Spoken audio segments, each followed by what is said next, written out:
What's up, people? Yo. We're back again. This is a good one. This is Aiight So Boom. I am LR Blitzkrieg. I am the Marxman. Welcome back, Mark. How you doing, man? I'm good. How were you We last held it week? down last week. That was a fire episode. Hey, man, I did what I can by myself. If you ever get out of line. No, I'm just kidding. Yeah, that was dope, man. How was your vacation? It was great. It was great to not be in New York for a little bit. Yeah. So, when you got to watch this episode that we're about to get back into, where were you? I was on a plane. I was on the plane. I scheduled all of my shows. You had your own wings on. I did. I scheduled my entire flight for Invincible, Falcon, Jesus, how long was the flight? About 3.5 hours. Oh, that's not bad. That's not too bad. No, but I'm happy that I was able to catch up. I was excited to get back to do this. I definitely want to get into this episode so we can kind of send this show off right. Yeah, man. Once again, I am LR Blitzkrieg. And I am the Marxman. Yeah, I'm pretty sure we said it twice, but we're so nice. Why not, right? This episode is going to be all about the season finale of Falcon and the Winter Soldier, episode 6. Yeah. We are not going to waste any time with anything else. We're just going to get right into it, tell you what we thought of it, give you all the little tidbits that you might have missed, and of course, do our super black commentary on this very black Marvel show. Right. So here it is. What we got? All right, man. You want to get right into it? Yes, sir. Let's go. So we start pretty much finishing off what we did last episode. The GRC is being attacked. Right? We have all these dignitaries in a room. It's a little nice red room. I really liked how it looked. The visuals were pretty dope. So we finished that now, and they're lowering it. We know it's in Lower Manhattan. Yeah. Right? Of course, they're on lockdown. We see Sam from a distance, right? We see a nice little blue light. Yeah, and we know. But he's just you can't see anything about him except like a silhouette in the blue light. It's all New York City skyline, right? And we know from the last episode he opened up a nice little container that we know came from Wakanda, right? So, ... Bucky is on the ground, right? Sharon, As he should be. He doesn't have wings. he doesn't have wings. Sharon Carter sneaks in, dressed as a man. She has a nice little mask, and she removes her mask, and we see that it's a tech mask, one that we saw Black Widow use in Winter Soldier. Yeah. Nice little callback, right? Cool. Nice little callback, and we see Sharon has all the toys, right? She's definitely Where'd she get all these toys very from? resourceful. She is very resourceful. And she pretty much joins the team again, and pretty much reveals that pardons aren't all cracked up as what they should be. Pretty much giving up on the fact that she's gonna get one because she's risking her tail a lot for these guys. Even coming back into the U.S. without one is right. Even that is risk. right. Exactly. So now we have the money shot. Whereas we had that visual of the threat inside the doors, and we see a shield come through the window, and of who is behind the shield but our man Sam. And what is he rocking, Blitz? Uncle Sam rocking that Captain America outfit that we know and love from the comics when he became Captain America, and it was like a drawing made real. It was exactly like it is in the comics. Yeah. I didn't even think they were gonna go like that, like super Accurate. detailed. Yeah, accurate with what it looks like. It was like the same exact colors. The lines were almost the same everywhere. Even for the most part, Captain America never has his neck connected to his suit. Right. Steve Rogers, but this one does. Right. Like it goes all the way down, just like in the comics. Yep. They'll probably change that eventually, but at least in this first iteration of Sam Wilson, Captain America, right, he looks exactly like he did in the comic books, which I thought was pretty dope. They definitely did it. They went all the way there. I haven't seen a more comic book accurate, outfits since Scarlet Witch. Or even Aquaman, even my man Jason Momoa's Aquaman. Yeah, that was as far pretty as accurate. Page to real life. Yeah. We haven't seen that too much. And his wings are upgraded. We're gonna get into more scenes, but they do a very good job in this little episode. Yeah. Showing, and we've been talking about it since the first episode. Yeah. How dope his wings were. Right. They're so much doper now. Yeah, they got even better, and I thought it was amazing. I thought it was amazing that they even took the time out to think about like, how many different things can we do in this one episode with his wings to make you realize Yeah. how dope they are? Right, how much doper, much of an improvement they are from the last Yeah. one. So that was definitely good. And another important part about this scene is not the only first time we see him, but it's the first time we hear him refer to himself as Captain America. Right, someone says, like, yo, who are you? He's like, I'm Captain America. And he just keeps it moving. Like, he's not like, I'm much. Captain America. Right. He's like, I'm Captain America. I got things to handle. I can't explain this right now. I got Right. stuff to do, but yeah, that's definitely very important. Now we have Carly. Because of all the drama, the flag smashers with the gas and everything, they're pushing people outside. Whereas Sam, now that he's on the ground, he's able to assess the situation. Yeah. His cap senses, they went off. He's like, no, they're not keeping people in. They're trying to push them out. Right. And Cap and to have that title, you have to have that tactical prowess. So that's very good that they showed that. Sam calls it out as a misdirect. Now Sharon says oops over the walkie. She had already let a lot of them out already. Now you could say this was an accident, you could say this was on purpose, but no matter what, it doesn't even matter because we do have entities that are outside that shouldn't be, good and bad. So they kind of split up. Bucky gets a phone call from Carly. Right. Somebody, one of the people that have the app on their phone that were in the building, get a phone call, and it's Carly, and that person says it's for you, and then she hands it over to him, right? Right. They're using tech. They're using these apps, these flag smasher apps, which are pretty smart. And this conversation is a short conversation, but it's a old super soldier, kicking game to the young super soldier. Pretty much saying, listen, I've been here 100 years plus. Yeah. These wars, you got to learn how to kind of choose your battles. Yeah, but she called him, so it feels like to me like she is in some ways trying to see again, like, oh, can I get these guys on my side? Yeah. Like a little bit of that, but at the same time, that she's just stalling him, Right. so that she doesn't have a super soldier on the other side, like thwarting her plans. Right. I mean, she becomes such a sympathetic character. I don't know how, because she's a clear terrorist. But she becomes such a sympathetic character that she can she toys with the heroes' minds every once in a while because she wants to give hope. She kind of gives them this false hope every once in a while. But anyway, we kind of see. At this time, while this conversation is happening, Batroc is running into... Batroc comes back for Sam. Yeah. And we know his motive. He's really trying to destroy Falcon, Sam, now Captain. Oh, now, I will say I was wrong. Because I think in episode 1, when Batroc fell out of he got exploded and out of the sky... I thought he was going to hurt his legs, and then they were going to give him, like, somebody, like a power broker or something, would give him super-powered legs or some gear for his legs that would allow him to leap really high. Right. That didn't happen. This was the one time I was wrong. Good one. So yeah, we know Sharon left out the building already. They had that conversation. We know Batroc and Falcon in real time. They can't really go toe to toe, but we do clearly see how he's using his new tech to kind of even the odds. Yeah. And he does a much better job at pretty much defending himself. At this time, we have those guards that were let outside the building. They're letting the GRC members into armored trucks for safety. Right. And he puts this little device on it. Like a spider lock, right? Right. It seems like a lock / detonator. It kind of gives like a little, ominous, it doesn't look like it's compliant. So basically we kind of know that they're up to that. Bucky, at some point during this conversation with Carly, realizes because so much motion is happening, he's been tricked into this conversation. Yeah. He's been goaded into kind of keeping him still.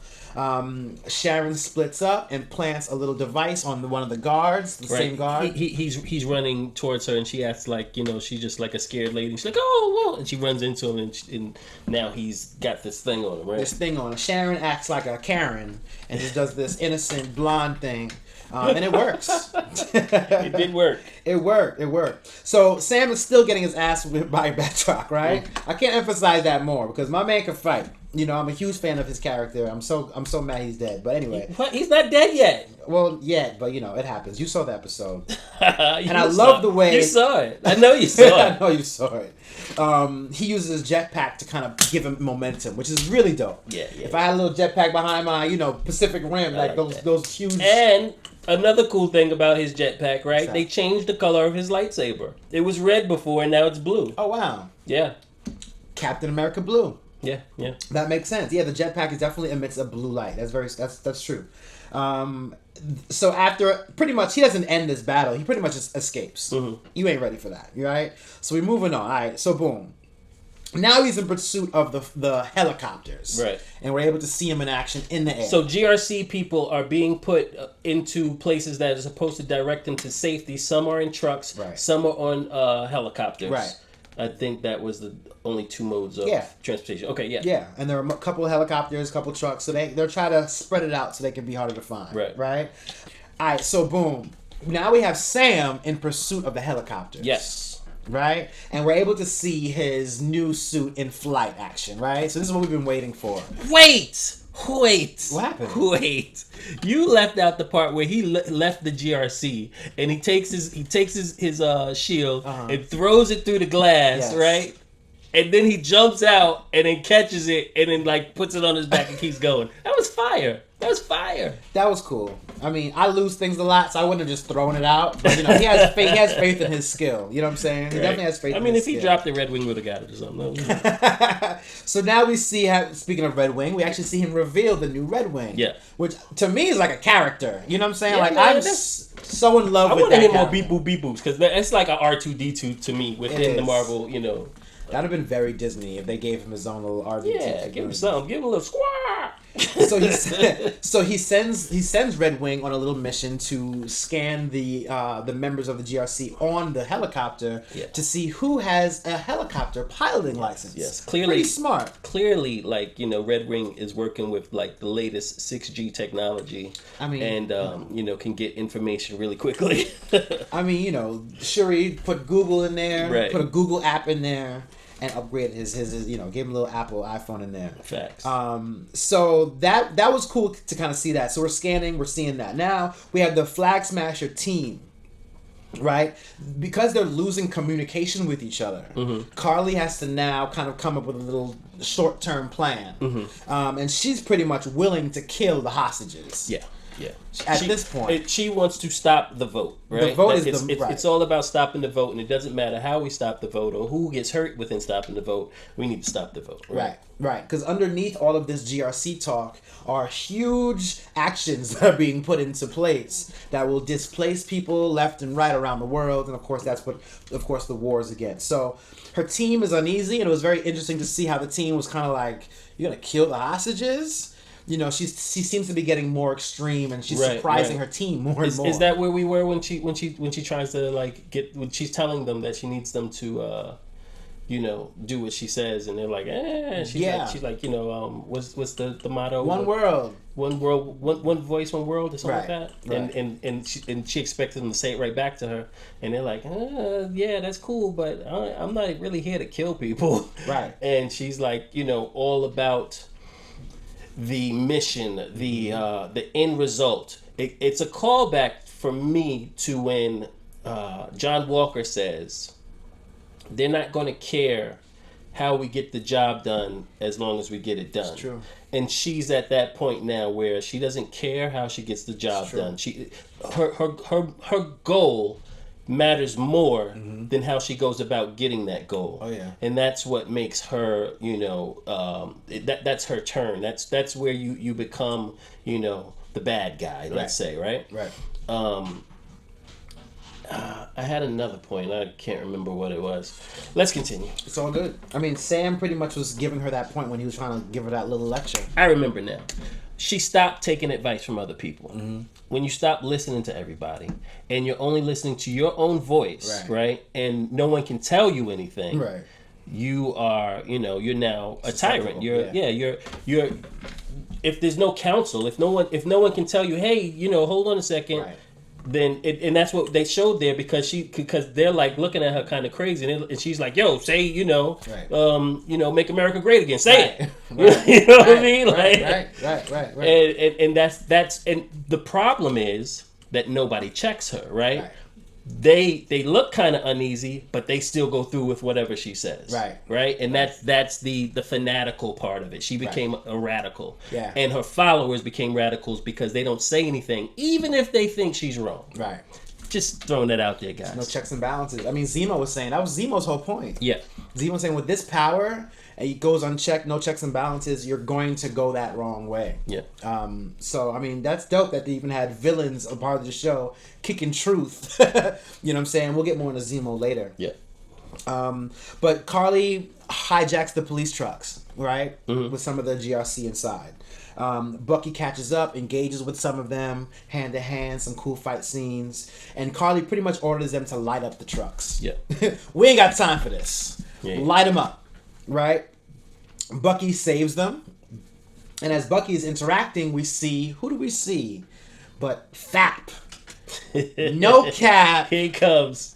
Walking down the block like John Travolta. With his fake shield, like, hey. It looks like the shield. Right. It does. He did a very good job of, like, arts and crafts. Yeah, man. Who knew that welding class and shop class in school would go so well for John? Maybe he got a medal for that. We don't know. Yeah, it's so weird. It really looked like this. I expected it to look a little more wonky than that. I mean, This dude was in his basement, like, bong, bong, bong. On some Iron Man, like, bang, bang, bang. I mean, it looks the same, but we'll see how it's not the same. We'll definitely see how it works in battle. But he pretty much has a vendetta. Morgenthau killed his boy. We can relate to him on that. It's not like he's necessarily wrong for being upset. No. He lied to Lamar's parents. Yes, he did. And said that he had killed the perpetrator and he hadn't to save face. But now he's face to face with Carly. Throws a shield. Carly kicks it, this way. And that's very good at pretty much it. And you can see John's face. He's just like, all that work. All that banging. Word. So... this is actually important to mention, as Bucky is saving lives, because at this point Bucky is in action. Yeah. Someone says thank you for saving our lives. For saving our lives, right? Which is very fitting. Yeah. But the only reason why I mentioned it, obviously, because this is Bucky's redemption story, and you can see in his face, he was like, thank you. Yeah. And the gentleman referred to him as Sergeant Barnes. Sergeant Bucky. Or Sergeant, rather. Right. And that's huge. Because that means you recognize who he is in history.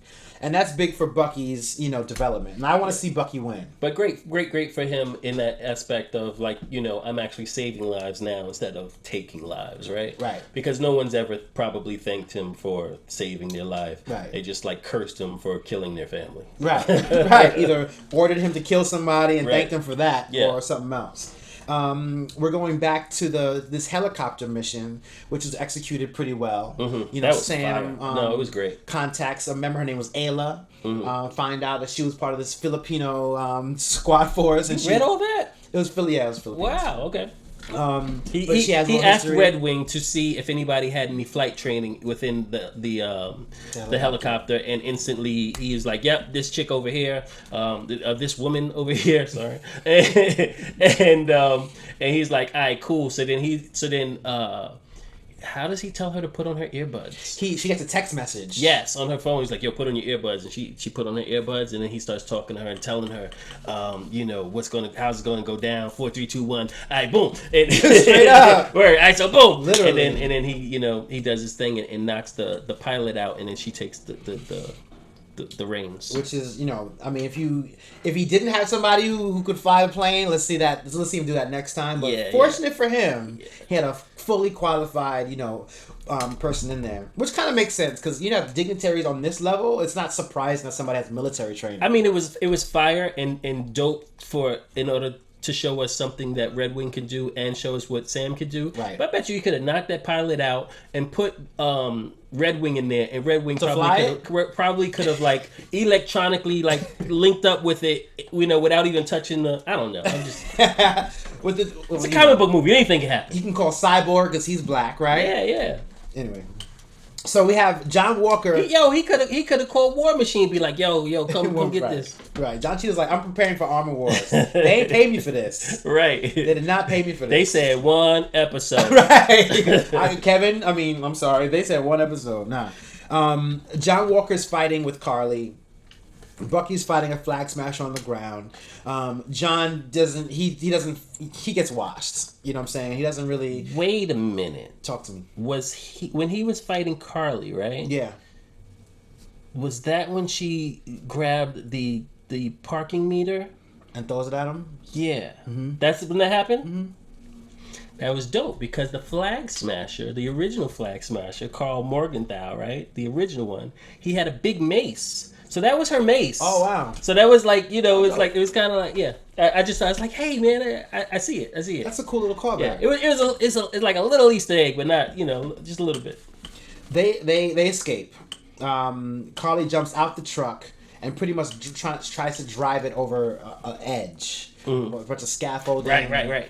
And decides, listen, I'm going to do this now, jump in the car, fly it out, and we have no problem. So as that happens, John Walker is faced with, of course, John Walker's the only thing I can call him now because he ain't Cap no more. No. He's faced with a choice. Mm-hmm. Do you save the people on this truck that's inching to the edge? Right. Or do you go after Carly Morgenthau who killed your man? Right.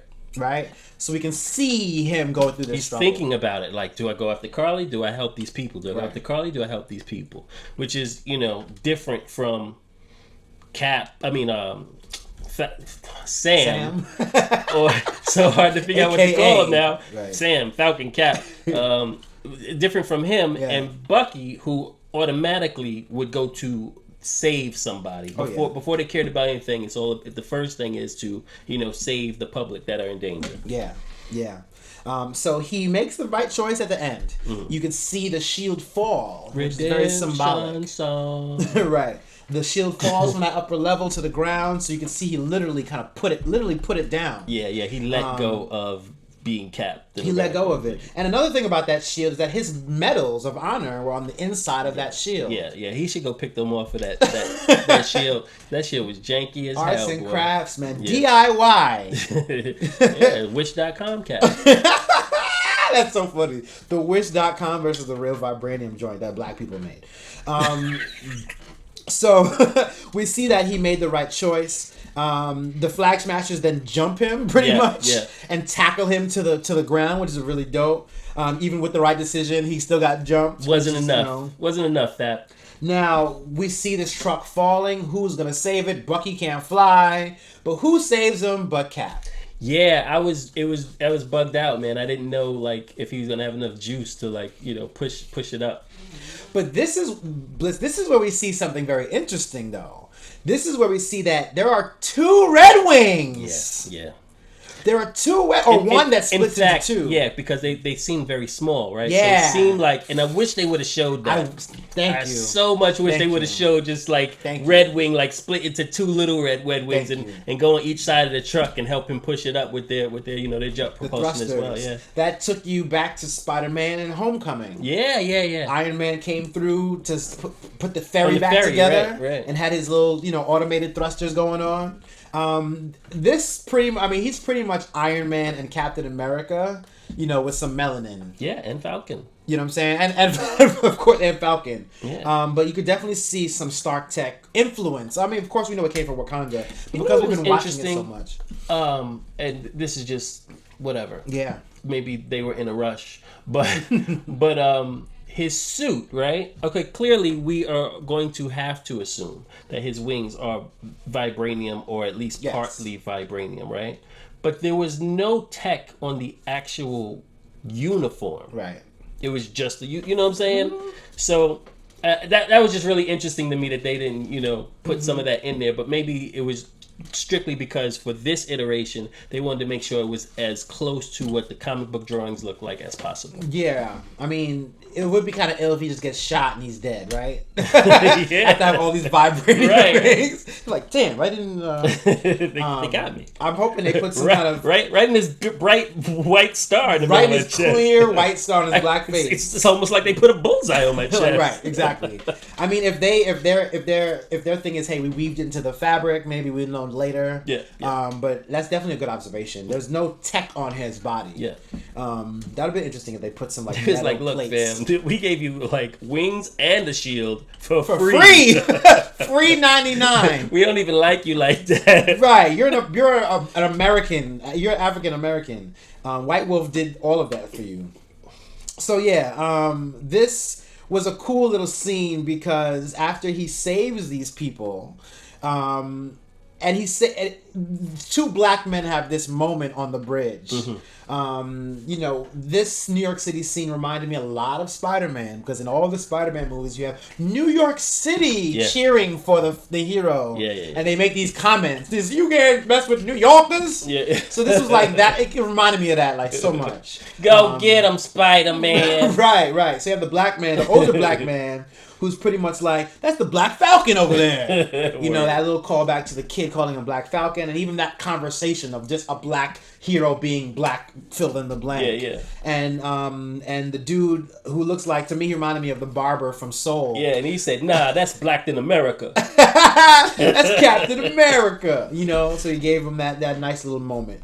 That was a cool little moment. The good guys and bad guys pretty much have a standoff. Carly looks at Sam in the suit. Is like, "Yo, you really went all the way." Yeah, she was really disappointed. She had jokes on him, which was funny. She's like, "You really bought into that BS too?" You know, like, come on, fam. You of all people. That was funny. But it's interesting because, you know, it's clear that she thinks of him differently than she does most of the people that oppose her because of that conversation they had, and because, you know, she understands that he was never really trying to hurt her. He was just trying to get her to see his point of view. Right. You know. Right. No, that's an important connection to make, because her character, of course, we're going into more of her motivations. But Batroc slips in and pretty much shoots a gas bomb in that little area so that they kind of scatter. Right? They're chasing each other. Sharon confronts Carly separately, and this is a good plot device so that everybody can kind of have their own little story. Right? So everybody scatters. Carly's alone. Sharon's alone. Sharon confronts Carly, and they have this nice little conversation where Sharon Carter. Wait. Can y'all hear him? Speak up. Speak up. Is my mic on? Hello? No, go ahead. Continue. Continue. I don't have a mic here. Sharon Carter is the power broker. I told you. Sharon Carter is revealed as the power broker. And Carly pretty much was like, you're just mad because we ain't your muscle anymore. Yeah. You just mad.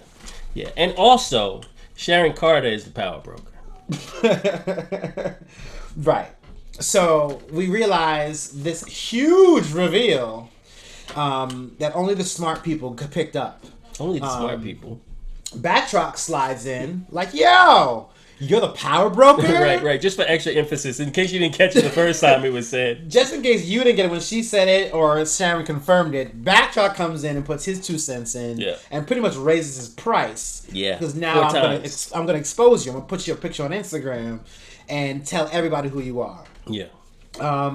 She pretty much kills him. She doesn't like blackmail. She said, I don't do blackmail. Bang! Only blackmail here is Sam Wilson, right? Shoots him. Sam comes through. He didn't see any of that.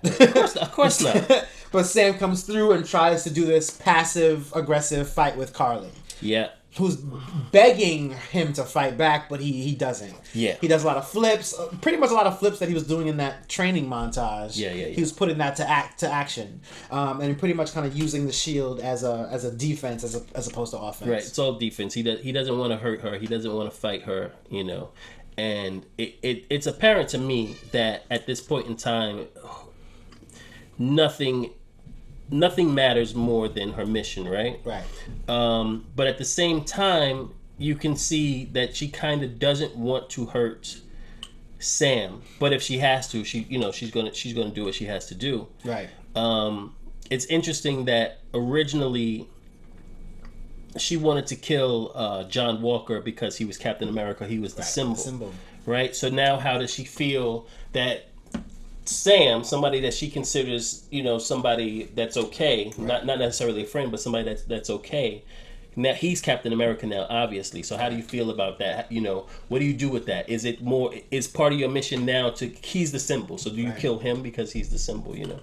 and she wants him to fight back so that she feels justified in her actions, Right. because she doesn't want to just kill him without having a better reason to. So she needs him to attack her. Is what that all came to. And if Falcon was on that level, that mental level, she would have killed him. You know, but she would have had to have the cause. You know. I don't know, man. He's pretty good with his new tech. I'm just saying. He might have got away with it. You think so? I don't know. No. I guess we'll never know. We'll see in Captain America 4. But Aight So Boom. The Flag Smashers are now caught. We got John Walker and Bucky on the ground, right? And they pretty much catch a group of them. And as they're pretty much apprehending them, John Walker quotes Abraham Lincoln. What happened with Carly and Sam? We'll get back to that. Okay, they flash back and forth. They flash back and forth. Got it. I don't remember, man. I might have been smoking something. Anyway, go ahead. No, it's all good because it's all close. It's all on top of each other. It's all on top of each other. But the quote was, "Mercy bears richer fruit than strict justice," which hearing it from John Walker is a very interesting part of his character and his development. Bucky's like, whatever. Perhaps you've learned something, but maybe and that makes John Walker very compelling. Let me say this before let's backtrack a little bit. Let's talk about this power. Let me mention one thing about this power broker thing. That I was right, ladies and gentlemen. If you're watching this show, did you think Sharon Carter was the power broker? Yeah, the whole time. You knew. My opinion, and I'm not going to draw this out. I thought they laid it on so thick that she was the power broker that it was just so obvious. I was upset that it even was. There was nobody else it could have been, so I really wanted to be somebody fresh because I didn't think her character. I didn't think it was believable that she would even be the power broker. That's what I believe. Yeah, I think within the show, her character arc was the least appealing. Yeah. Right? Because one, like it did seem obvious that she was the power broker, but maybe super obvious to us. I don't know if somebody who doesn't know anything about anything would have picked up on it the way we did, right? I'll take that. But I also feel like it was put there as something for us for the people that do know to pull on to, like as it went on, always thinking about who's the power broker, this extra thing to talk about at the water cooler every week. Even though we don't go to the water cooler because COVID and everybody's home. Keep your water to yourself. Yeah. Word. So I just couldn't see it being anybody else because they didn't develop anybody else I don't know. It could have been. Right. They could have done it a plenty of different ways, but for sure, her story arc was pretty one note to me, and there was no nuance to it that made it like super special. Honestly, I could have done without Sharon Carter, but maybe. The reason that she's in this show is just to set her up for another show or movie, Maybe. I was like, whatever. That was probably my least favorite element of this entire series. But also, not to stop our progress in getting through this episode. Yeah. The show is probably, this is just me guessing, but the show is probably 40 to 45% different than it was supposed to be pre-COVID. This is true. There's a huge storyline that they had to take out. I remember at one point in time I saw some little pictures of Omega Red, out and about in the world that he might be in the show. There were a bunch of guys in Madripoor with devils on their vests that look like Ogun, who is a character from Wolverine. He's a big crime lord. He wears a red like Oni mask, right? That never panned out. Like you were saying the other week about a lot of the storyline was to have to do with a disease and a vaccine. And because of COVID, they cut all of that out. So, as good as this show is, would it have been better if COVID never happened? Or did COVID give him more time to flesh out just a better storyline? From what I know, the virus storyline would have given the Flag Smashers more to chew on.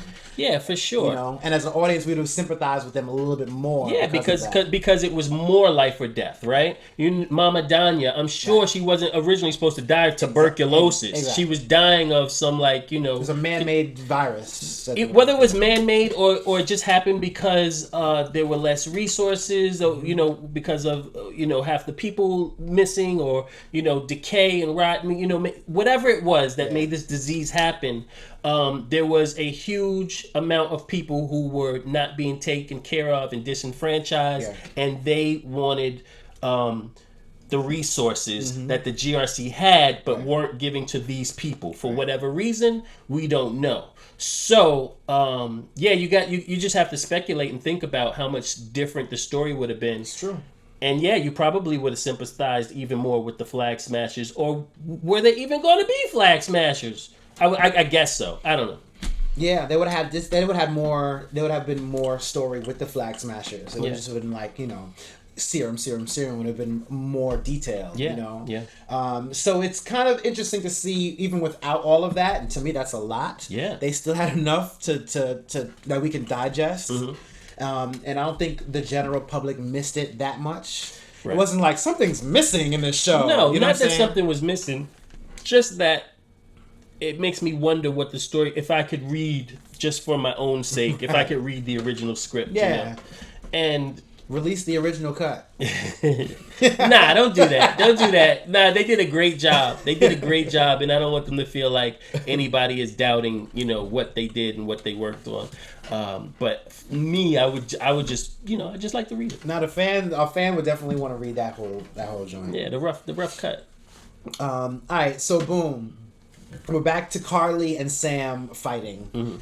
Sam won't fight back. She pretty much gets him in a position where she can shoot him, and Sharon shoots her.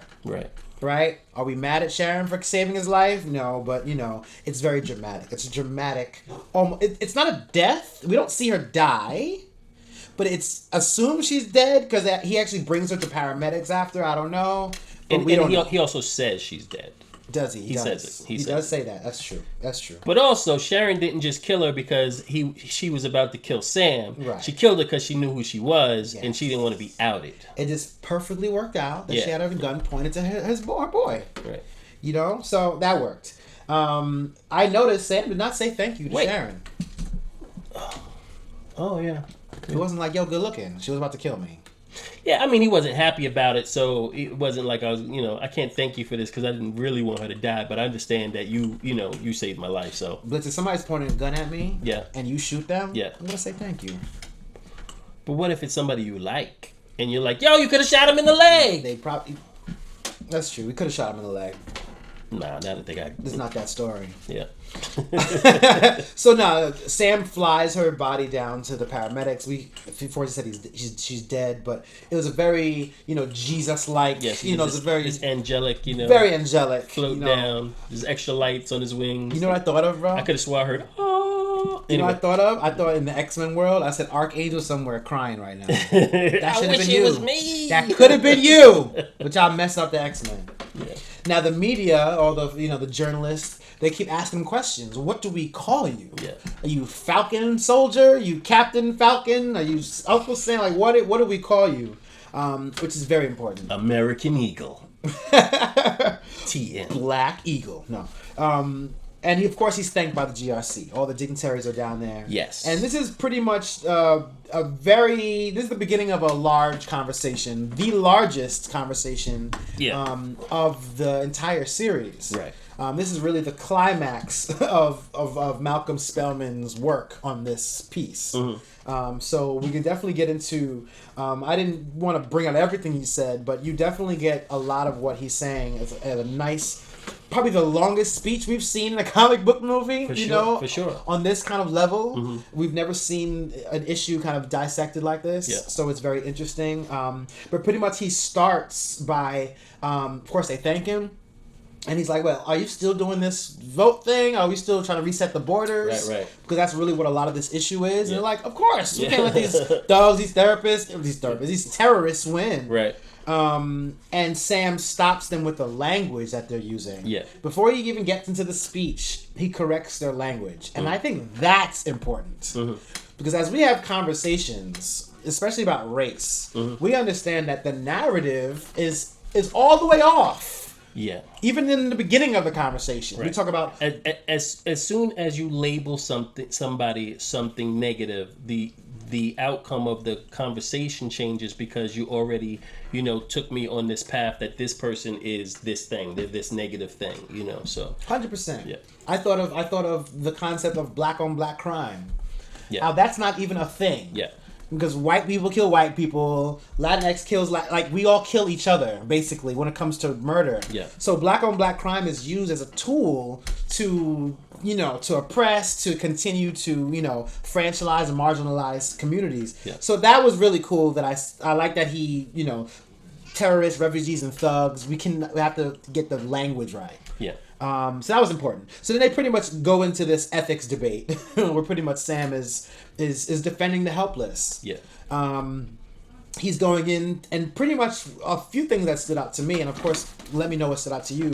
But he pretty much referred to the snap, to Thanos' snap, and compared that to the power that these people have. For sure, yeah. Which I thought was really deep. They needed to see what they were doing. Yeah. You're no different to this mad titan if all you're doing is separating people from resources. Right. Yeah. If you're separating people from resources, and you are basically, you're being an oppressor because if you're not helping everybody or trying to figure out something to help everybody, then you're hurting someone, and that's oppressing them. You're taking away from them the things that they have. So that doesn't make you any better than Thanos if you're only trying to help one group of people just to hurt another. Powerful stuff. Yeah, man. Powerful stuff. Another thing I thought was really interesting, right? It was like, why are they letting him do this, right? Why are they letting him have this long conversation and everything? And it's that he put himself in the position to be able to have that conversation by doing the work, doing the good things and the work, to put me in the position where, okay, they'll at least listen for a little while, and maybe I can get them to see my point of view, right? You can't just go in and think that your point of view is valid without showing somebody why they should even listen to you, right? Like there's so many nuances to, I think, this whole series and to this episode in particular that might be missed if somebody doesn't dive deep into it and just takes it as another comic book show. Yeah, and I think his hopefully his long speech separates that, so you don't fall into that. But Sam acknowledges. I mean, at one point, one of the members pretty much tells him, "You don't know what you're talking about. This is a lot bigger than what you think," which is true.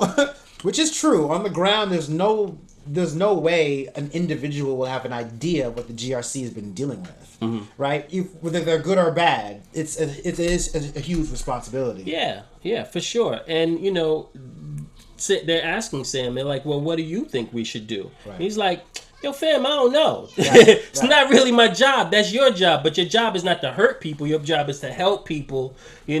So therefore, figure it out. You can't take a shortcut that's going to allow you to wind up making things worse for somebody else, because then that somebody else feels like you're oppressing them. And what happens when somebody's back is against the wall? They're going to fight. And how far they take that fight is not up to you anymore. You know what I'm saying? There's Carly, but you don't want to see Carly 2.0 because there'll be another one if you continue to hurt people or take things away from people when it doesn't necessarily have to be that way. Right. And comic fans, we know there's always a 2.0 somewhere. Of course. So that's important. And when he's challenged, he pretty much says, "I'm a black man." Like, this is one quote I wrote down. "I'm a black man carrying the stars and stripes." Right. When they say you don't understand it, it's too complex for you. You don't understand. I'm a black man carrying the stars and stripes. What don't I understand? Every time I pick this thing up, I know there are millions of people out there who are going to hate me for it. Even now, I feel it. The stares, the judgment, and there's nothing I can do to change it. Yet I'm still here. No super serum, no blonde hair or blue eyes. The only power I have is that I believe we can do better. Super funny because, well, not funny. It was dope. But I remember thinking when I finished last week's episode that when we came in to do this episode, I wanted to figure out what his power was, and then he told us, right? Oh. Like, just like in good wording, like, what is Sam's power? Because he has a power, right? If he wouldn't become Captain America if he didn't have a power, and then he tells you his power is basically, doing the work and trying to bring people together and knowing that people can do better than they've been doing. So he's trying to be that symbol of let's do better. I'm not the symbol of America. I'm the symbol of America. Let's do better. Right. And that's exactly what a black man's role would be. It's not, because of our position, all we can say is we're here to improve what happened. We're not responsible for this, but we're here to improve what happened. And Captain America's his whole bag was his heart, So to kind of progress that into this story is pretty smart. Yeah. It's pretty smart. And even during this speech, they did some cuts to John Walker. You can see him being like, Yeah, he's watching. Bucky's watching. Bucky's watching. Isaiah Bradley's watching. Yeah, he's watching him and his with grandson. Elijah. With Eli, that's very, very important to see them. Joaquin Torres is watching. It looks like it kind of looks like he maybe even be fixing those wings that Sam gave him. I didn't peep that. I'll have to go back and look. Definitely but if working he was on something, that's cool. Which kind of gives that little kind of hint. Yeah. Because in the comic books, Joaquin Torres is the next Falcon when Falcon takes the mantle of Captain America. So that is comic book accurate. Now, except he has real wings that he got from the Power Bro. It doesn't matter. Right. We'll see if we see Joaquin fly at all. Like dead ass bird wings. Anyway, go ahead. Right, we're not gonna do that. So Sam is challenging the GRC, gives this very powerful speech, and at the end, Bucky congratulates him. Is there anything else you want to say about the speech? Nah. Bucky doesn't really congratulate. He gives him that, that jab, like, oh, I heard something about a black guy and, hope or something. Yeah. Like something really funny, but, obviously he thought it was dope. Yeah, that's his way of, Yeah, that's how they talk, But he called him Cap, and I'm kind of noticing as people are calling him Cap. Good that's job, Cap, right. Very important. He takes the injured, Sharon got shot, in this altercation prior, so he takes her to safety. And of course, they had that little pardon conversation where she's gonna get her pardon. Yeah. Now, Aight So Boom. This is the last scene, right? The final scene, or the last couple scenes rather. Sam is given intel, and I thought the episode was over. But Sam is given some intel that there's a remaining flag smasher. Well, yes, okay, go ahead. Yeah, there's a remaining flag smasher who's found. Sam bounces, right? Now, the flag smashers who were caught were put into a truck, and they're going to be sent to the raft, right? Now, we know the raft was introduced in the movie Civil War, Captain America Civil War, and it is an underground, huge prison meant for superpowered villains, right? We know Zemo's there now. Yeah. And we do know that Thunderbolt Ross is in charge of the raft. Right? These are things we know, right? So in this truck pulls off. One of the guards even gives them little, hey, I'm one of you. Right. Kind of. So you're like, okay. One world, one people. So you assume they're going to get away. Yeah. After a few seconds, the truck explodes. And who do we see detonate this truck but evil Alfred? Yeah. Zemo's butler. The butler did it, kind of thing, in a car over to the side. So as we can tell, Zemo is still pulling strings from the raft. Yeah. We believe him because he's probably from his last prison. He was probably still pulling strings. Right. I mean, he did escape. Right. So he definitely can do a lot more than he is getting credit for. This, of course, is on the news. We see Zemo get the news on the news. We also see, of course, this news spreads so that other people are kind of, gets the air of the news. Now, we know that Val sees this news as well. Now, we skip to Val in a room Contessa with... Valentina. Correct. I got a lot of names. It's Val and John Walker's wife at this point in the room, and Val's pretty much checking her phone like, yep, Zemo did it. I couldn't have done it better. Maybe I was a part of this. Maybe, I think, it makes sense to me that Val is pulling the strings on the outside. Her and Zemo are probably connected, changing text messages at some point. We don't know, but I would guess if I had to guess. But they're pretty much waiting for John Walker to exit the room. Yeah. Right? I thought this was interesting because it seemed like they were back in the same courthouse. Mm-hmm, they were. And I was like, but why? They could have been anywhere. I think they did that to show how Val is a part of the government, but not. I think they did that because they had her for a day, and they was like, well, we just have to film this in the same exact place we already are. So you know what I'm saying? We're going to shoot this scene from last week, right, where she gives John Walker the card, and they said, cut, and it's like, okay, let's put him in the black suit and film this scene for episode 6. Yeah. I wouldn't doubt that. It's apparent that they're trying to really have her tote this legal line. Yeah. She has that line about the shield being a legal gray area. Like, she's doing a really nice job. It feels to me she's part of the government, but which part of the government, who does she answer to? Who does she not answer to? This very, weird, ambiguous line like CIA, MI6, deep cover type of. She's a female version of Nick Fury to me right now. I wouldn't take it as far as I think a lot of people look at this and like, oh, she's recruiting them for Hydra. I'm like, nah, she's not Madam Hydra yet, guys. Relax. Right. Like, I don't think they're going that far. Right. I'd much rather her be a like a deep government person helping to, let's say, build the Thunderbolts or something like that, rather than just she's full on evil bad guy. Right. I hear you. I mean, I'm with you 100% on that. We're gonna see more. We're gonna see some character development with her in the new Black Widow film. If you don't know, her role, she was supposed to be in the Black Widow film first. That was supposed to be her first introduction to her. But because that movie got pushed back so many times, they decided to kind of give her a juicier role in this series so that we can get introduced to her the right way. And she's great actress. I couldn't have asked for a better casting. Okay, here's something that I thought about and I forgot it, and it just came back to me. She is not just Contessa Valentina, whatever her name is. She is also a mix of what is the character's name? When they made cut.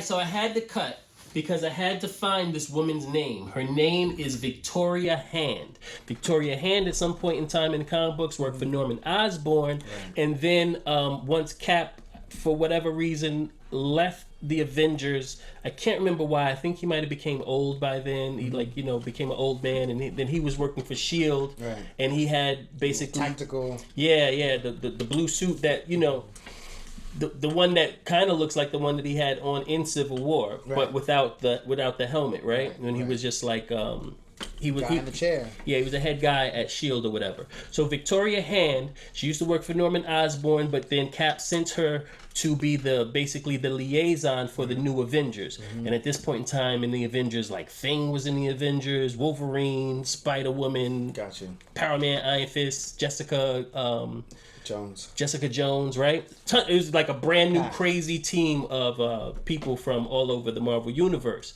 But this woman, white lady, black glasses, purple streak in her hair, right? So what I feel like they're doing is mixing Contessa Valentina and Victoria Hand together into one character because, their storylines can be seen as similar and just, so why don't we just take both of these characters, make one new character because they don't want to confuse people, Right. because Victoria Hand's character was already used in Agents of S.H.I.E.L.D. Right. Right? Right. So, oh man, I was looking all over for that. That's why we had to cut, guys. But yeah, Victoria Hand, I do believe that Contessa, you have to look at her from the viewpoint of not just these, have blinders on, like, yo, she's going to become Madam Hydra. She's going to become Madam Hydra. Right. But you have to look at her maybe from that broader scope of this mashup of two different female characters that are already in the Marvel Universe. Because you think if they wanted her to just be Contessa, Right. they would have put the white streak in her hair. Right. They wouldn't have. Right. They wouldn't want. You know what I'm saying? So, but them putting the purple in kind of shows you that they're bringing that character. Yes, they're putting it together like that. Well, thank you for clearing that up, Blitz. Yeah, man. That's what I'm here for. Those little tidbits that the general public might not know. That's dope. And that Sharon Carter's power broker. Yeah. That's important, and I didn't know that either. But they're having this little powwow. It's pretty much Val and the wife as they're going back and forth. And we see the reveal. We see John Walker walk out. Mm-hmm. What's funny is that John Walker in the last episode walks by a poster of himself. Uh-huh. And the poster is the same Captain America poster, but it's black, like the shadowing. Yeah. It's in the dark. It's in the dark. Yeah. And of course, as comic book fans, we know that this character evolves into a character named U.S.Agent, and that's pretty much how Val introduces him. Or she gives him a new moniker. She does. She says things are about to get weird. So when they do, we're not going to need a Captain America. We're going to need a U.S. agent. Yeah. Which is all you really need to know. Yeah. We don't. Captain America was too public. It was too ambitious. Right. Too symbolic. He had to be too clean. Too clean. Way too clean. He couldn't do the dirty work. Right. Right. And you may think, well, why would anybody, carrying the U.S. name be doing any dirty work, right? Yeah, but it's America. This is America, right? This is America. You know what I'm saying? And that's really how things go. So I love how Val seems to be just a part of the fabric without being a part of it. Yeah. So we're gonna see more of her character and how intertwined in legalities is she? Yeah, and when all that happens, John Walker is ecstatic. He's like, "Yes, I'm back!" Right? Yeah. So he's not. He needs validation. He needs something to say, for somebody to say, "Hey, this is who you are. This is what you are. You're validated by this thing," right? Mm-hmm. Whether it's captain of the football team, whether it's the leader of your platoon in the army, whether it's getting the shield and becoming Captain America. Right. Somebody has to tell him who he is and make him feel good about himself. Mm-hmm. And I just found all of that interesting. That you think that because he tried to save people during the battle in the streets in Lower Manhattan, that he's somehow redeemed. No, he's not redeemed. He still is who he is. We're just going to continue to move on with this character, and you have to assume that he's still a flawed person. You can't absolve him of what he did. He is still that flawed person, and anything can happen at any point in time. Oh, here's another thing, just to go back real quick, right? When all that stuff was happening back in Lower Manhattan, there was a point where John Walker, when he first comes, right, and then they everybody kind of breaks off, right? Mm-hmm. But Bucky goes with fake Captain America, right? And you got to assume that's because, they left Sam by himself. He's not a super soldier, and you put two super soldiers together. Shouldn't one of the super soldiers go with Sam to help him out? Right. No, somebody's got to keep an eye on this guy because he's crazy. Yeah. Right. So if you look at one of the iterations of the Thunderbolts, right? Mm-hmm. Bucky is the leader of that team. Why? He's like a Rick Flag. He's there to keep track of everybody and keep them on, keep them in check, right? Mm-hmm. So you can assume that if there is going to be a Thunderbolts, right, Bucky will probably be the leader of that team, or at least on that team, put himself on that team because he's scared of these people. Let's say they look, at any given time in the comic books, right? John Walker was on the Thunderbolts. Zemo's on the Thunderbolts. Bucky's on the Thunderbolts. A ton of other people that are already in the Marvel Universe. And if you just take those three characters, Bucky's going to want to keep eye on both of the other two. That's true. So if somebody says, hey, we're putting together this team and we want Zemo on it and we want this guy on it, he's going to be like, I got to be there for this because I don't trust these guys as far as I can throw them. And, with my left arm. I never thought of that. Personally, I don't see Ross or Val putting Bucky as a part of their team because I think they would have more nefarious... I don't see them putting him on the team, but what if he finds a way to get himself placed on the team? I'll be proud of him for that. That'd be interesting. I mean, in that particular scene, Sam had called out directives like, "Hey, you go this, you go left," and John Walker didn't hear his whole entire explanation. Sam had said they're going this way, and John left without even. Wow. Yeah. And then Sam gave Bucky a look, and it was like, all right, and then Bucky kind of went after him. Yeah. So that's definitely smart to kind of bring out. Yeah. We'll see. I mean, Sebastian Stan to me is becoming one of my favorite Avengers. Period.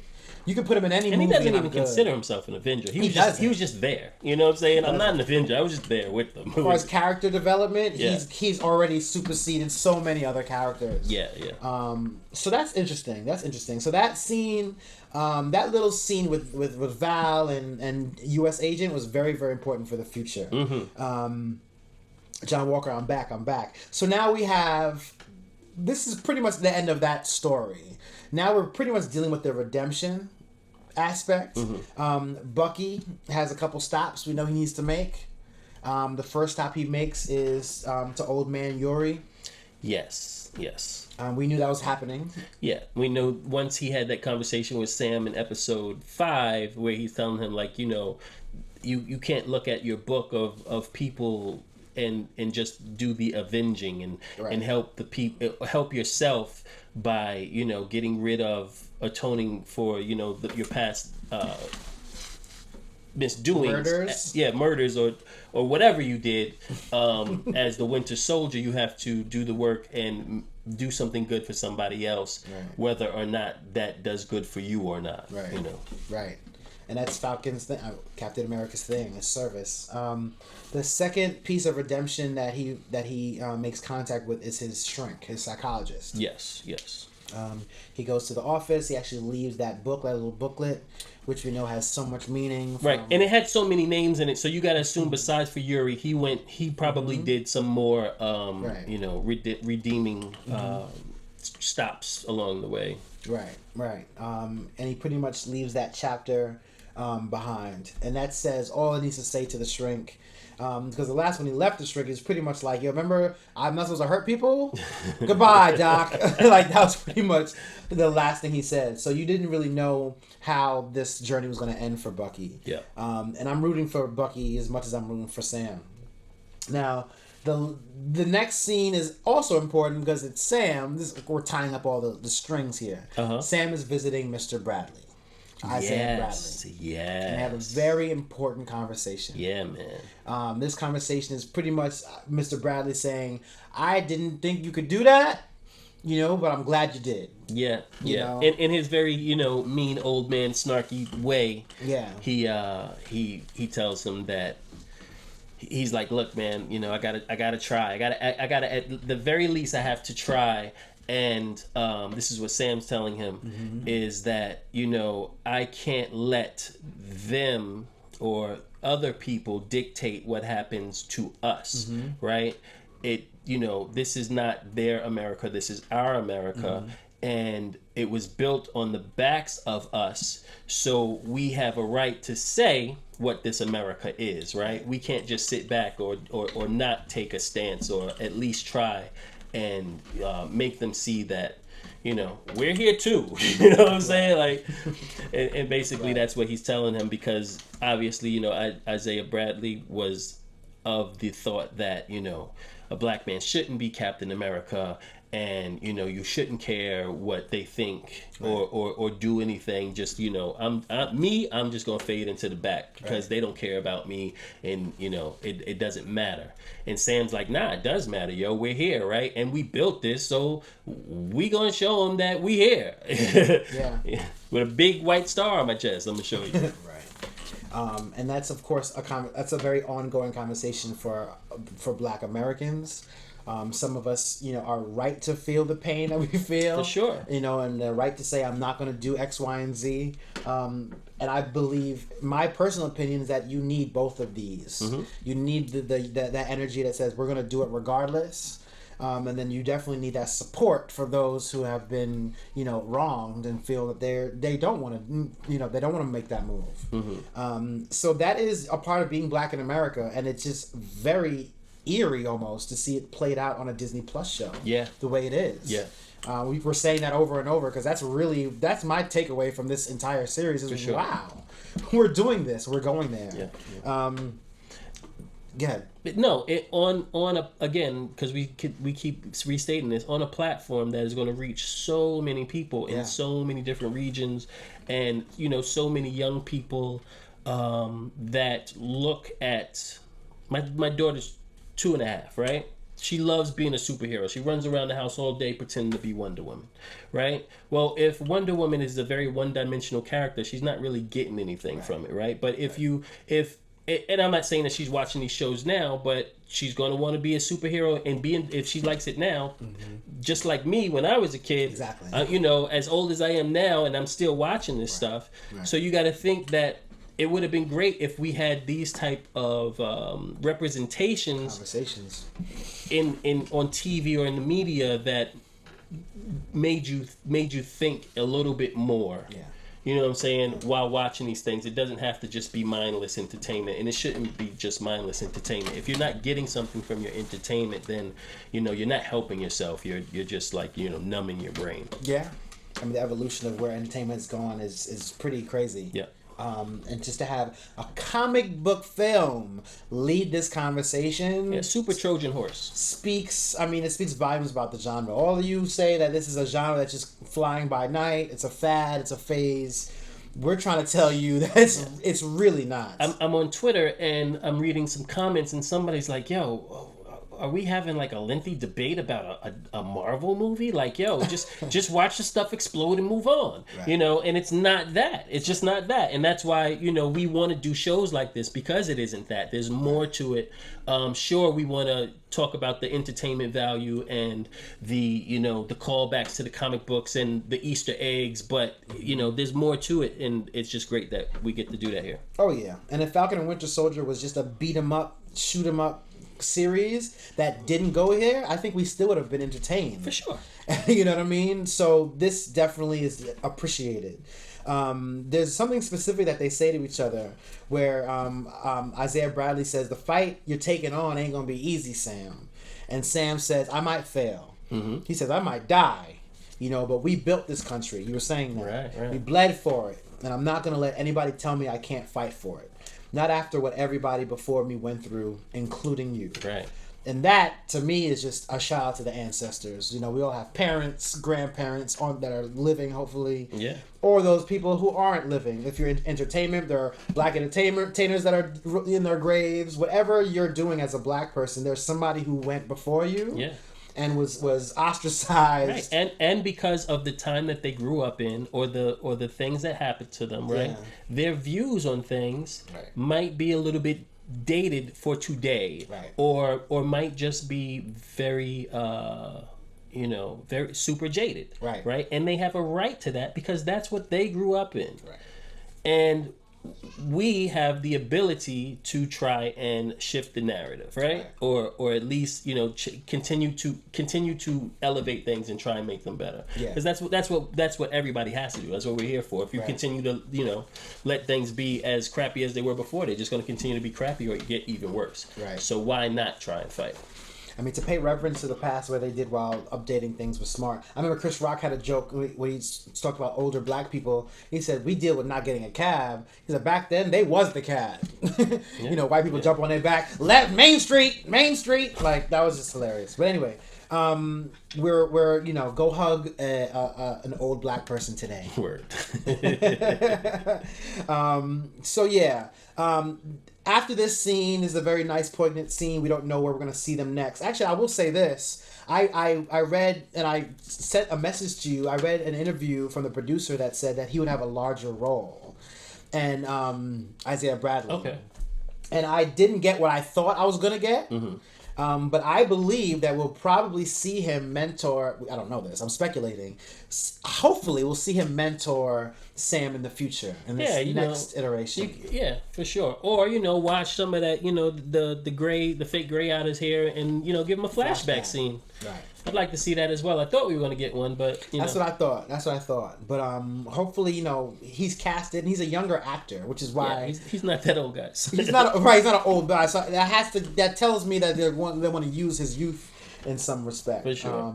So anyway, after this scene, we were partying in New Orleans. And this is a short little scene just to give you an overview. It's funny, when I was online, I saw a lot of correlations between that boat and the actual shield. The parallels being, after a while, it took a community of people to kind of come together. A lot of people had this boat, but they had a decision to keep it in the family versus kind of sell it. There are a few different parallels that kind of aligns the story and kind of brings everything together and tightens everything up. We know Bucky loves black women, so we know he's out here trying to get, Sarah's her name, right? His sister? Yeah. Trying to get that number. But it's definitely good seeing everybody together. Yeah. In a nice little vibe. And it ended on like a really nice, joyous note for them and the family. So after that, we actually see the credits. Captain America and the Winter Soldier. Super odd to me. Didn't think I was going to see that. Super odd to me. It's meant to be jarring. It's meant to be uncomfortable. I get it, right? But again, going back to one of our earlier episodes, right? Everything seemed transitional for both characters. Right. Bucky is not the Winter Soldier. The Winter Soldier implies that he works for the Russian government and he's a killer. So they should have called it Captain America and Bucky? Yeah. They should have just changed the name completely, Captain America and Bucky, because the Falcon became Captain America and the Winter Soldier became Bucky. He also had his story arc end where he feels like he's himself again. Yeah. At least to me. I hear you. That's feasible. I'm glad that they focused on just his change, just for the ending. Because for sure it was more about. It's supposed to be. It's more about Sam's story. I get it, but it's both of them. It was a duo show. Yeah. It was definitely, they both changed, and the evolutions are clear. After this sequence, we have an after credits scene. And this is your girl, Karen. Sharon Carter, she's offered a full pardon. Yes. She finally got the pardon that she wanted. We're in the same, little hearing room that we've been familiar with, but John Walker. And not only is she offered a full pardon, she's offered her old job back. Yeah. Now, you remember she was Agent 13 for a while. The first assignment that we saw her have was she was spying on Steve Rogers for a while when S.H.I.E.L.D. was still up and running. So she was working for the CIA, so they're putting her back into the CIA. So she's going to be back with the CIA. And what does she do when she gets outside, bro? They give her her new job back. She has her pardon. She hops on her phone as soon as she hits the steps. Yeah, she's like, "Oh, this is juicy." She gets outside and immediately makes a call, pretty much saying, "Yo, I'm back in there. We got the tech, all the secrets." There may be no more super soldiers on the table, but we have access to so much more now. American tech and or whatever, secrets and weapons. And then she says, "Should be something for everyone." That was a very interesting line to me. That was the last thing she said. Should be something for everyone. Who's everyone? Who the hell is everyone? You tell me, guys. Who do you think everyone is? Write in the comments who you think everyone is. Who do you think everyone is? This Thunderbolt thing is happening. For sure. But I'm not saying that's everyone, but if she's it's happening. If they're solidifying, okay, look, within the MCU, we got a brand new power broker. It is Sharon Carter. She's the bad guy, right? I believe that when she says everyone, then that means that there is a team of super bad guys, right? Not like, henchmen or anything, but like elites. Like, how we have the Illuminati. Yeah. Then we also had the Cabal. Right. And that makes me, her saying that makes me think of the Cabal, like the top of the top, bad guys who are running things from, behind the scenes. Yeah. Even with the power broker thing, like part of my disappointment is she couldn't be doing this alone. She has to be part of. Even in the comics, there wasn't just one power broker. Yeah, there was a little. So I wanted that satisfied. They didn't give it. So hopefully in the future we kind of see who she's working with. Yeah, I mean, she had she's not alone. She had 2 satellites. Come on now. She has like almost all the fine art in the world sitting in her apartment in Madripoor. Yeah. Yeah. She has to be working with somebody. So they obviously didn't leave that for us. Yeah, it's like Sharon Carter, Kingpin, the Silver Samurai, right? A whole bunch Harry of like Osborn. super bad. Yeah, Harry Osborn, like, just really, really bad guys with lots and lots of money. That's funny. She brings out the Sinister Six. Yeah. Agatha, Agatha Harkness. So that's pretty much how this ends. This episode ends after that after credit scene. And that's the full, Falcon and Winter Soldier episode 6. Yeah, man. Yeah. I think we missed that. I think one thing that you might have left out, and I can't remember where it was in the episode, but Sam calls Isaiah and tells him, "I want to show you something." And then him and Eli's like, "Yo, where are we going?" And then they go... The Smithsonian. They go back to the museum. Yeah, the Smithsonian. After their meeting in person, he goes, "Let me invite you somewhere." Mm-hmm. That's right. I got really excited about the ending. But yeah, they go to the Smithsonian and they're able to see his part in history.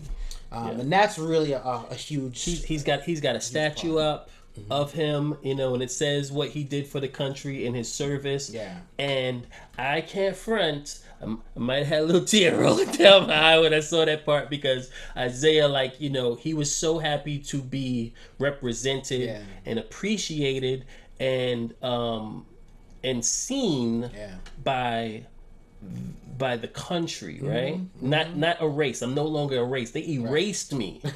But you helped draw me back into the picture. Right. You know what I mean? Like, I was here. I did that. Right.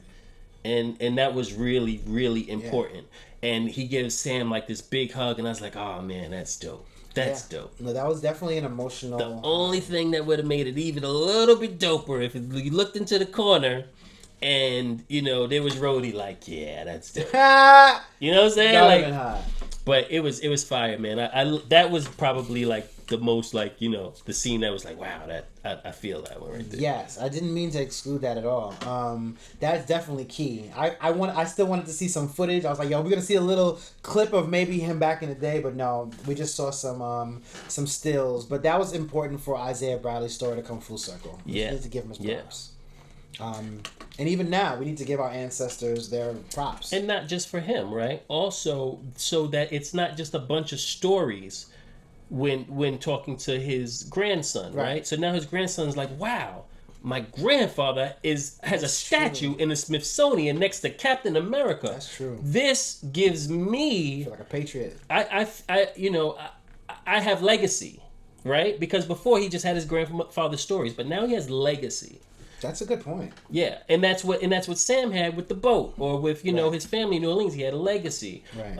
And all of those things played throughout the entire series. So just that scene put like a super stamp on the whole episode for me. I hadn't even thought about Eli, and they purposely kind of kept us away from Eli. Mm-hmm. We're hoping that his character comes through. He plays a character named Patriot. And from this scene that we're breaking down, it seems like he could look at that and go, I feel patriotic now. Right. I can possibly Before do I this. didn't. I hated America because look what y'all did to my grandfather. He's a grouchy kid. Yeah. And of course, he has no serum yet. But in the future, we may see something where he's able to take on the mantle. Yeah, he might, get a blood transfusion and get some superpowers. He'll be right in the bed right next to Jennifer Walters when she's getting it from, the Incredible Hulk. Never mind, guys. Going too far. Going too far. Nah, man, but that's definitely important. Maybe that's a good point to end the episode on, because we kind of hit every kind of, One more thing, because I want to throw up the logo on the screen. Sharon Carter talking about something for everybody. There's tech and blah blah blah, this and the other. I think that the next place that we may see her is in Armor Wars, because she may be stealing tech, giving it to other people, maybe even getting back good in with Rhodey and behind his back, like taking the schematics to the war machine or whatever. Right. We don't know how connected these shows are, but that's a good speculation. We've already seen Rhodey in here. Are they going to bring Sharon's character just straight through Armor Wars? We don't know. Yeah. But Armor Wars is in the future. I think it's set so far that they can definitely do it if they wanted to. For sure. We're going to find out. But ladies and gentlemen, that has been Falcon and the Winter Soldier. Great series, man. I can't wait to see what they do next. Yeah. It's going to be Loki. It is Loki, at least in the on Disney Plus. Right. Well, how did you feel about this? Please leave your comments. Yeah, we'd love to talk to you guys. We'll definitely be in the comments talking to you and answering any questions or, debating your thoughts and theories. Did you think that they stuck the landing? Did you appreciate the Captain America growth, the evolution? Who was your favorite character? We want to know everything. Mm-hmm. Did you want more episodes? Did they wrap it up too fast? Right. All that stuff. All that good stuff. Anyway, this was a really fun series to start our new show off with. And I can't wait to get into some more things. We'll be back next week talking about some more comic book shows until the next Disney Plus show, Invincible, maybe Jupiter's Legacy, is it called? Yeah. We maybe definitely some Star Wars maybe. Yeah, some Star Wars stuff coming up. We got the Bad Batch is coming. Right. There's a lot for us to still get into. We'll see. And we'll be back next week. I am LR Blitzkrieg. And I am the Marxman. Make sure to subscribe to the channel, follow us on social media, hit the bell so you can get notifications for when new episodes go up. And we'll see you next time, guys. All right? Aiight So Boom. Boom.